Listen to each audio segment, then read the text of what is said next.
güzel bir renk. Teşekkür ederim. Çok da yakışmış. Şimdi renklerse konu eğer. Yani dolaylı yollarla renkler aslında. Dolaylı yollarda ama yani çakra deyince Hı. o renkler direkt aklımıza geliyor aslında. Evet, kesinlikle geliyor. Çakralar aynı zamanda bilincin titreşimine göre de kendi rengini açan, kapatan özelliğe sahip bir yapı. Ben aslında onlara bir aygıt gözüyle bakıyorum. Sana daha önce söylemiştim biliyorsun. Yani insanlar onu farklı değerlendiriyorlar. Benim için hepsi bir aygıt. Nasıl bir aygıt? Enerjik formlarımızda kullandığımız bir aygıt. Bunları kim yaptı gözüne, kim yaptı diye sorsak, tabii ki kendi özlerimizle cevap vermek isterim. Yani bizi yapıtlayan mimarlar olarak da ifade edebiliriz. Çakra kelimesi çok eski dönemlere ait. Yani Hindistan'da Sanskritçe diye geçen bir kelime. Çakra tekerlek demek. Ve kendisine has bir devinimi var. Bazı Hindu öğretilerde 10'lu çakra sistemi var, bazı Budist öğretilerde 7'li çakra sistemi var. Hatta vücudun hemen hemen her yerinde de çakralar, irili ufaklı çakralar var. Ama genel kabul gören bazılarında 5 kabul ediliyor. Genel kabul gören çakra sistemi 7'li sistem üzerine oluşturulmuş. Biz de bugün 7'li çakra sistemleri üzerinde konuşacağız. Şimdi çakralar nedir? Geçmeden önce insanın hem fizik tarafının hem de metafiziki tarafının olduğunu söylememiz lazım. Fizik tarafı bizim kullandığımız maddesel formu kastediyoruz. Bunu tanımlamak için kullanıyoruz. Enerjik tarafı da, enerjik formu da metafiziki tarafını tanımlar.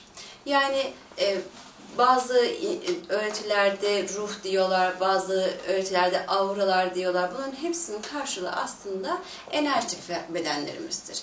Enerjik bedenler dediğimin farkındasın değil mi Gülcüm? Birden fazla aslında enerjik formlarımızın olduğunu söylemeye çalışıyorum. İşte bu bağlamda iç içe geçmiş birden fazla enerjik formumuzun her bir formunda kendine ait bir idare merkezinin olduğunu söyleyebilirim. Bu idare merkezlerine çakra diyoruz.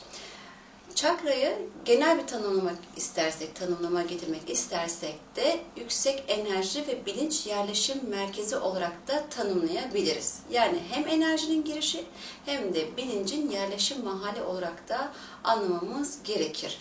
Şimdi bilinç dedik, enerji dedik. Enerji zaten hepimizin bildiği şekilde spiritüel boyutların enerjilerinin çakralardan geçmesi veya kendi öz enerjimizin işte o çakralarda dolaşması olarak algılayabiliriz. Bu konuyu biraz daha açacağım daha sonra ilerleyen dakikalarda. Burada bilincin yerleşimi derken neyi kastediyoruz? Bizler an be an değişen varlıklarız. Bu an be an değişen varlıkların duygu durumları, düşünce durumları, zevk durumları her biri başka bir kişiliğe has tavırlar olarak karşımıza çıkıyor. Duygulanırken kendimizi tanımladığımız duyguları anlatmaya çalışırken başka bir bölümüne hitap ediyoruz. Kendi kişiliğimizin başka bir yönünü ifade ediyoruz. Mesela Gül diyorum. Gül nasıl birisidir? Gül aslında çok duygusal birisidir diyorum. Gül'ün başka bir niceliğini anlatıyorum aslında. Niteliğini anlatıyorum. Ondan sonra Gül aslında çok düşüncelidir. Düşünce yapısı şöyle dediğimde yine Gül'ün başka bir yerini tanımlıyorum. Niteliğini tanımlıyorum. Veya Gül gerçekten çok zevkli bir insandır. Şöyle bir müzik zevki vardır. Şunları seyretmekten hoşlanır, görmekten hoşlanır dediğimde de yine Gül'ün başka bir halini tanımlıyorum ben aslında. İşte bunların toplamı aslında Gül'ü ifade ediyor. Demek istediğimi anlatabildim mi? Çok net. Ve bu sistem, bu üçlü sistem, üçlü merkez oluşu sistem olarak geçiyor çakra yapılarında. Yani yersel kişiliğimizi oluşturan kriterler için ayrılmış 3 ana çakra var. Zevksel, duyumsal, duygusal ve düşünsel. En alttan yukarı doğru saydım. Bu bizim yersel adaptasyon kişiliğimizi oluşturuyor. Yersel adaptasyon kişiliği ne demek? Şimdi bizler form kullanan bilinçler olarak veya ruhlar olarak söyleyeyim. Hangi boyuttan anlarsak anlayalım. Biz form kullanan bilinçler olarak bu formda gelmeden önce bir şekilde kendimize bir hayat planı oluşturuyoruz. Bu hayat planı sırasında da kendimizden beklediğimiz bazı ödevler var. Bu ödevleri gerçekleştirmek için de kendi program oluşturuyoruz. Yani kendi yolumuzu çizmeyi sağlıyoruz.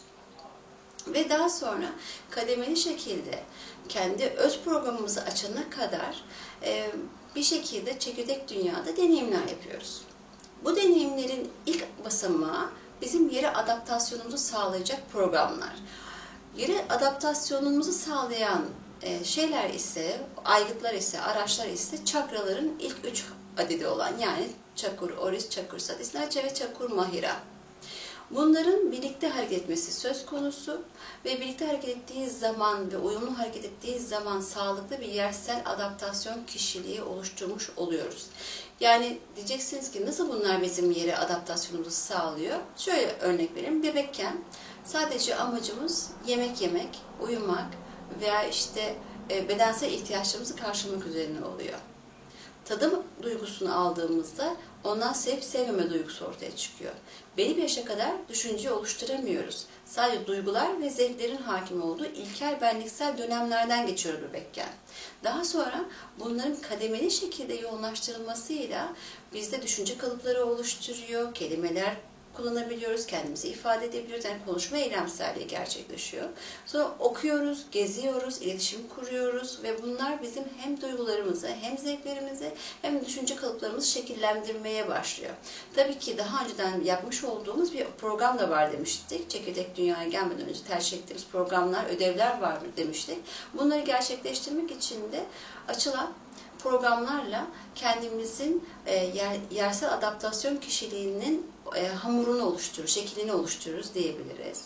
O şekiller oluşturdukça da doğru şekilde öz benliğimize bütünleşme, kendimizi kendimize bilme olgusunda yoğunca yaşayabileceğimiz ortamsallıklar ortaya çıkıyor diyebiliriz. Bu bağlamda baktığımızda alt 3 çakra diğer 3 çakradan bence çok daha önemli diyebilirim. Yani bizim yeryüzüne adaptasyonumuz, kendi varoluşumuzu arama hakikatimiz hep üçlü merkez olucu sistemin birlikte uyumu ile olmakta. Ve aynı zamanda özle bağlantıyı sağlayan çakra da yine bu ilk 3 çakradan bir tanesi. Yani Çakur Oris'te meydana geliyor. Şimdi Çakur Oris'in bulunduğu koordinat kuyruk sokumunda olduğunu söyleyebiliriz. Yani kuyruk sokumuna yakın bir koordinatta olduğunu söyleyebiliriz. Orta Asya veya Doğu mistisizminde buna Qigong, Ki enerjisi veya Pranayama, yaşam enerjisi olarak çokça ifade ediliyor. Öz enerji çıkış noktasıdır aynı zamanda ve dünyaya köklerimizi salabileceğimiz ve göksel planımızla iletişim kurabileceğimiz bir çakradır. Çakra yapısıdır daha doğrusu ilk çakramız. Daha sonraki çakramız ise o zevklendiğimiz, duygulandığımız şey neyse onu anlamlandırmaya çalışır. Onu bize farkındalık kazandırır. Daha sonra da bunu düşünce bazında ayırt etme iradesini devreye sokar bizim üzerimizde. Evet, çakraları anlatmak o kadar önemli ki ben mesela biliyorsun çakra aktivasyon kampı diye bir program yapıyorum. Orada ilk 3 gün sadece bunları anlatıyorum. Yani ilk 3 çakrayı anlatıyorum. Çünkü ilk 3 çakra aktivasyonumuz için önemli. Burada çakra aktivasyonunun ne olduğunu anlatmadan önce şunu söylemek istiyorum ki bu ilk 3 çakrayı anladığımız vakit kendi hakikatimizi çok daha rahat kavrayabiliyoruz. Yani insan önce kendi hem fiziğini hem de metafiziğini anlaması için bu üçlü sistemin yapısını derinlemesine irdelemeli, keşfetmeli. Ondan sonra göksel tarafa yönelmeli. Çünkü kalp çakrasından itibaren insanın metafiziki boyuta açılan bir kapı var. O kapılar açılıyor ve manevi boyutta ilerlemeler daha kolay oluyor. Ama bizim asıl sorunumuz, tüm dünya insanın asıl sorunu bu ilk 3 çakrayı kontrol edememekten veya onlar üzerindeki yeterli pratiği yapamaktan, buradaki enerjileri yeterince devindirememekten, doğru şekilde devindirememekten geçiyor. Şimdi bu konu böyle uzayacak ama biraz ben çakranın yapısından da bahsetmek istiyorum. Evet, Çünkü evet, lütfen. Çakralar bir sistemi oluşturuyor. Aynı zamanda bir aygıt olduğundan bahsetmiştim. İdris çakra sisteminde, yani kendi görüşümü ifade etmek istersem her 7 çakraya ait, her çakraya ait 7 tane beden var diyebiliriz. Evet, Çakur Oris'in kendine has bir bedeni var. Çakur Mahira'nın kendine has bir bedeni var. Yani şöyle anlatayım daha Türkçesi. Kök çakranın kendine ait bir bedeni var. Düşünce çakrasının kendine ait bir bedeni var. Zevk çakrasının kendine ait bedeni var. Örnek veriyorum, duygusal boyutun kendine ait bir bedeni var. Hepsi kendi içinde bir sistemle çalışıyor. Nerede peki? Enerjik bedenler maddi bedenimizin etrafında kuşatılmış haldedir. Ve bu enerjik bedenimiz çakraların çalışmasına göre doğru devinimli veya ters devinimli çalışabiliyorlar. Aura genişliği ve aura daralması gibi durumlar ortaya çıkabiliyor. Bu Kirlian cihazını duydun mu hiç? Evet. Kirlian cihazındaki yapılan fotoğraflamalarda dışarıya yansıyan enerjiler vardır.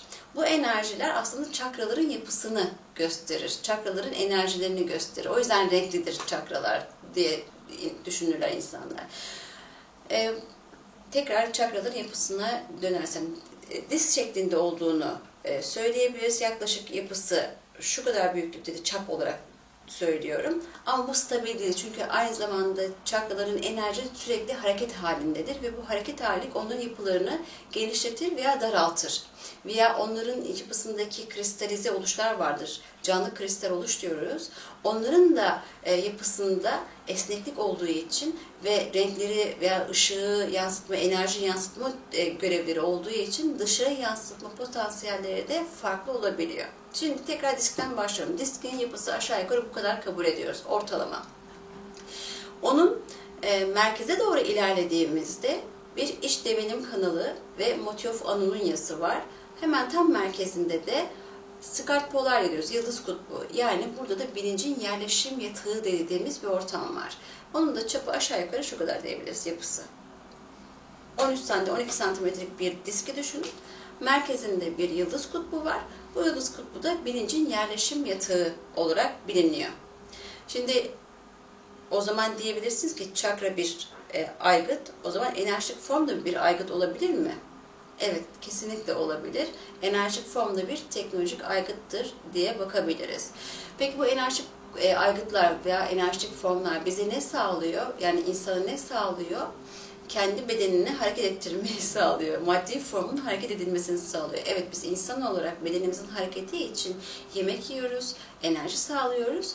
Doğru. Ama bir de metafiziki boyutun enerjileri de bunun hareket devamlılığını sağlamış oluyor. Sadece yemek yemek bedenin tüm enerjisini sağlamaz. Manevi taraftan da gelen enerjilerle varlığın hem metafiziki hem fiziki hem de kimyevi tarafları desteklenir. Aslında bir bütüncül durumdur, holistik bir durumdur bu bahsettiğim. Enerjik formların dışarıya yansımasına insanlar aura deniliyor. Her çakranın rengine uygun olarak da enerjik formlardan renkler etrafa saçılır, ışıklar ortaya çıkar. Mesela kök çakrası dediğimizde direkt aklımıza kırmızı gelir. Değil mi? Ki öyledir de. Tutkunun, arzunun, zevkin rengidir. Aynı zamanda köklenmenin, ateşin de simgesidir. Yani coşkunluk sağlar. Yaşam gücü bulmayan insanların, yaşam enerjisini kaybetmiş insanlar mesela kök çakrasında sorunlar vardır diyebilir çok rahat bir şekilde. O çakranın enerjisinin deviniminin düzenli hale getirilmesiyle de yaşam enerjisi tekrardan uyandırılabilir. Buna yine uzak doğu örtülerinde kundaliniyi uyandırmak diye de geçer. Çi enerjisini aktif etmek diye geçer. Tabii çi enerjisini bilinçsizce aktif etmek yine formda farklı tezahürleri olabiliyor. İstenmeyen durumlar oluyor. Bunların eğitimine varlık alması lazım. Hasbelkader kendisi üzerinde enerji çalışmaları yapmamız lazım. Nacizane tavsiyem. Çakra aktivasyon kampında bunlar var tabii. Kesinlikle. Bu ve daha fazlasını yapışıyoruz da. Diğer çakramızın rengi turuncu renkte. Ve bu bizim daha çok duygusal tarafımızı ifade ediyor, dışa dönük tarafımızı ifade ediyor. Benim söylediğim bu çakra sistemi Hinduizm ve Budizm'de biraz farklılık gösteriyor. Bizim için mesela duygusal çakra mesela ikinci çakra iken Hindu ve Budizm öğretisinde ikinci çakra cinselliği çağrıştıran çakra. Ufak değişiklikler var ama bunu çok da önemli değil. Osho diyor ki, bir sözü var çok da severim, bilgi güzel bir şeydir. Çakraları öğrenmeyi istiyorsunuz, meditasyon yapmayı istiyorsunuz. Evet, çok güzel bir şeydir. Ama bilgi size kafa karışıklığı da getirebilir diye. Neden? Çünkü size söylenen yerde çakralarınızı bulamayabilirsiniz diye. Gerçekten. Çünkü sen farklısın, herkes farklı. Şimdi peki neye göre söylüyoruz biz bunu? Tabii ki Osho da biliyor ve diğer tüm üstadların da bildiği gibi standart bir durum var. Yani mesela ben işte kök çakrasını kuyruk sokumu diyorum ama tam merkezinde olmuyor. Biraz kenarda olabilir, biraz sağda solda olabilir. Yani aradığın yerde olmayabilir. Çünkü enerjik bir yapıdan bahsediyoruz. Enerji sabit bir şey olmadığı için değişkenliği de var. Zaten aynı zamanda canlı kristal dememin nedeni de o. Kendi içerisinde açılıp kapanabilen bu dokunduğundan solan çiçekler var ya, Evet, kapanan. Onun gibi küstüm düşün, çiçeği küstüm gibi. çiçeği. Onun gibi açılıp kapanabilen bir özelliği de var. Doğal olarak onun yeri de değişebilir.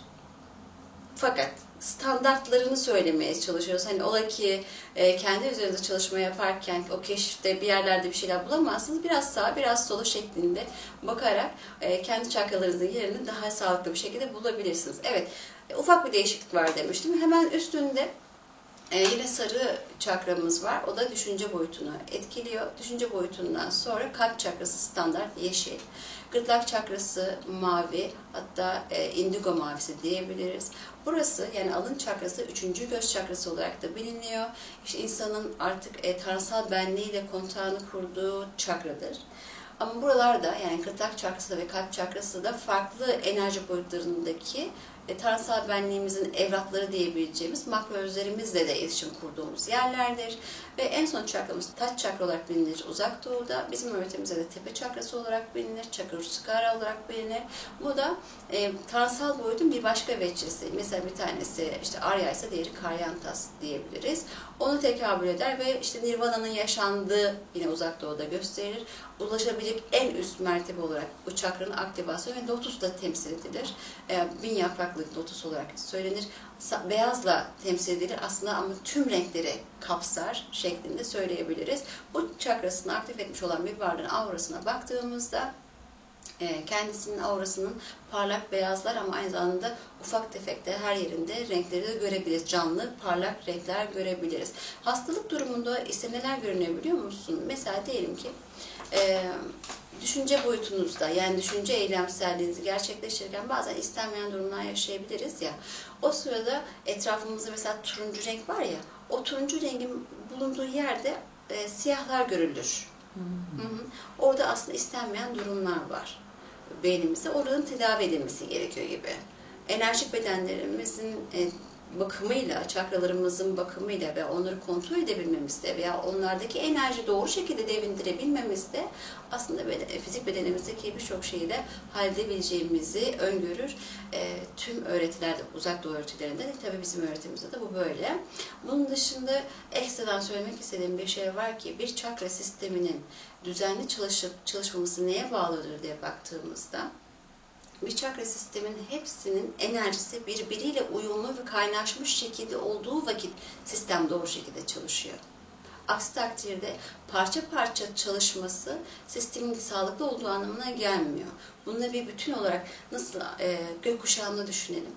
O gökkuşağındaki renkler geçerken birbirlerine uyum ve ahenk içerisindedir. Hem kendisini çok belli eder ama aynı zamanda bir bütün olarak da algılarız. Parça parça algılamayız.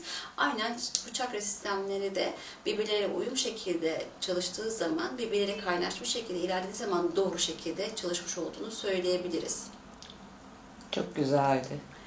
Ben de çok seviyorum çakrayı. Daha çok konuşabiliriz ama zaten şunu da hemen söylememiz lazım. YouTube sayfamızda çakra aktivasyon programı diye bir konu başlığımız olacak, playlistimiz olacak. Onda da çakra ve çakra ile alakalı birçok şeyi paylaşacağız. Peki, harika. Sabırsızlıkla bekliyoruz. Ağzınıza sağlık.